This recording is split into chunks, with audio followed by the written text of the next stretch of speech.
I wonder what the people who heard Jesus say that day. For I say to you that unless your righteousness exceeds that of the scribes and Pharisees, you will by no means enter the kingdom of heaven. Thought. If I were there, I'd begin to reason within myself as to the extent I would have to go to do the scribes and the Pharisees one better. They were the religious elite of the day. They were the upper crust of spiritual rightness.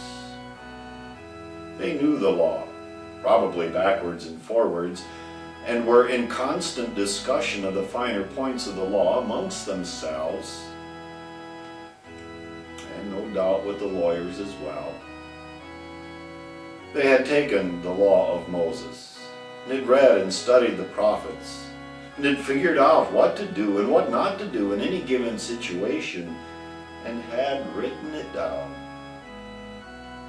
You could see them on the street corners in constant prayer.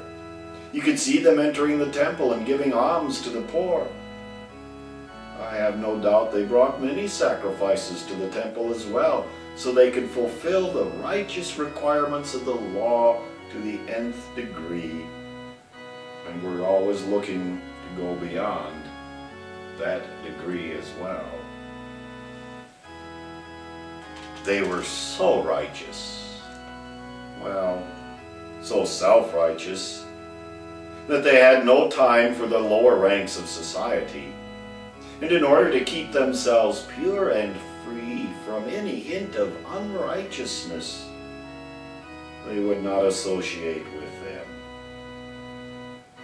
Maybe they even crossed the street if they saw a sinner or tax collector coming toward them. Who could blame them? They were keeping the law. They were doing what God commanded. Oh, what a grand righteousness they had.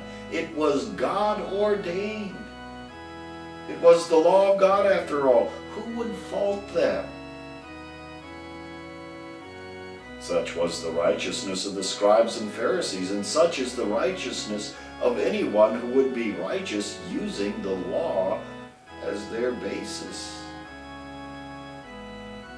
How is your righteousness in comparison to that of the scribes and Pharisees? Amen.